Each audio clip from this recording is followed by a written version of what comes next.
ఇక మరి మన ఈయన ఈయన ఉన్నాడుగా తమిళ హీరో విజయ్.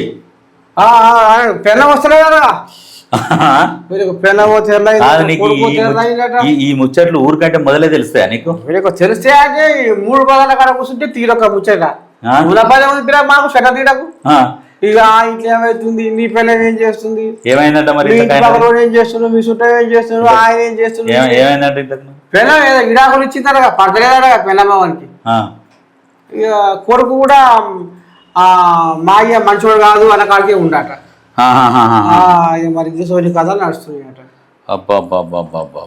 అయితే నీకు పిల్ల మెసేజ్ పెట్టిందా? వాళ్ళు నిజం అనుకోగల పిల్ల మెసేజ్ కాదు. అయితే ఇలా ఒకటి తీసి పెట్టినా, సేవ్ చేసి పెట్టినా. ఏంది వీళ్ళది పంచాయతీ ఏంది, వీళ్ళది ఏంది అని చెప్పేసి సేవ్ చేసి పెట్టింటి. వీళ్ళదే విజయ్ వీళ్ళది పెళ్లి చేసుకుంటారట వీళ్ళు విడాకులు కాకముందుకే. విడాకులు కాకముందుకే పెళ్లి చేసుకుందామని అనుకుంటున్నారట. ఇంకెవరు? వాళ్ళే. ఈ చిత్రం బాగానే ఉంది. విడాకులు తీసుకున్నాక మళ్ళీ పెళ్లి. విడాకులు ఎవరు ఇప్పుడు ఆమెతో ఇంకా విడాకులు కోరుతున్నామే విజయ్ కోరుతుంది, ఇంకా విడాకులు ఇయ్యలే. పంచాయతీ అయితే అవుతుంది. అయితే ఈమె హీరోయిన్ ఉంది కదా, ఆ హీరోయిన్ పెళ్లి చేసుకుందామని డిసైడ్ అయిందట. ఆమె త్రిష. లజ్జ పాడుపడగారా షర్ట్ అంతా కొడుకు ఎదిగినాక ఇంక మన లజ్జ సిగ్గులేక ఏమైనా పని ఉందా? అయితే ఆమెకు ఒక ముఖ్యమంత్రి భార్యగా ఉండాలనే కోరిక ఒకటి ఉందట. ఎవరికి? ఆ త్రిషకు. అమ్మ ఈయన ముఖ్యమంత్రి అవుతాడు, ఇక ఆయనకు పెళ్ళం. అమ్మని పెట్టు. అయితే ఉన్నది ఉండక ఏమంటుందంటే ఈ విషయం కేటీఆర్ కు ముందే తెలుసు అని చెప్తుంది.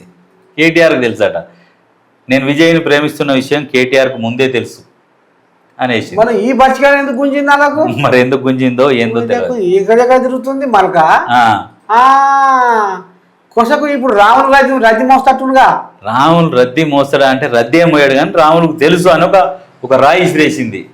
ఆయనకు కూడా తెలుసు. మేము గుసగుస పెట్టుకునేది, మేము ప్రేమించుకునేది, మేము ముద్దులు పెట్టుకునేది, ముచ్చడి పెట్టుకునేది రాముడికి ఎరికే అంటుంది. అందుకనే పేరం మంగళ పెట్టి వచ్చింది విజయ్. వచ్చింది మరి కూడా వచ్చింది అంటే ఇప్పుడు ఆమె ఉండడానికి అవకాశాలు లేదు. నేను నన్ను ఏ ఇంట్లో నచ్చి అయితే పెళ్లి చేసుకుంటూ నేను ఏ ఇంట్లో అయితే సంసారం చేసినో ఈ విడాకులు అయ్యేంత వరకు కూడా నాకు ఆ ఇంట్లో ఉండడానికి అవకాశం కల్పించాలి అని చెప్పేసి ఆమె పిటిషన్ వేసింది. విడాకులు ఇప్పి అంటుంది. వీళ్ళు పెళ్లి చేసుకుంటాం సిద్ధపడ్డారు. ఈయన ఎలాంటి మోమాటానికి పోతలేడు ఈ విజయ్. ఇప్పుడు పిల్లలకి పోరాడు బాగానే అయిండు. ఇప్పుడు ఈ ఆంధ్రాల దువ్వాడ శ్రీనివాస్ ఉన్నాడు ఎమ్మెల్సీ. దువ్వాడ శ్రీనివాస్ కూడా ఇంకో పెళ్లి చేసుకోలేదా? సేమ్ ఇప్పుడు విజయ్ కూడా ఏమంటారంటే ఇప్పుడు ఎంతో మందిని ఆదర్శంగా తీసుకుంటున్నా ఆయన కూడా.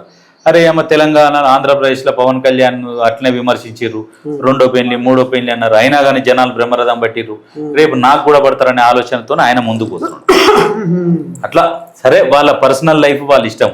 కూడా ఇంకో కామెంట్ ఏం పెడతారంటే ఇక మా పవన్ కళ్యాణ్ 3 పెళ్లిలేని 4 పెళ్లి అంటే మీ పెళ్ళను పెళ్లి చేసుకున్నారా, ఎన్ని చేసుకుంటే మీకేంది అని చెప్పేసి కొంతమంది డైలాగు. ఇట్లా మాట్లాడిర్రు. ఏది మాట్లాడినా సరే ఎవరి పర్సనల్ లైఫ్ వాళ్ళది, వాళ్ళ ఇష్టం, వాళ్ళు లీడ్ చేసుకుంటారు. మనకు కూడా సంబంధం లేదని. కాకపోతే ఏంటంటే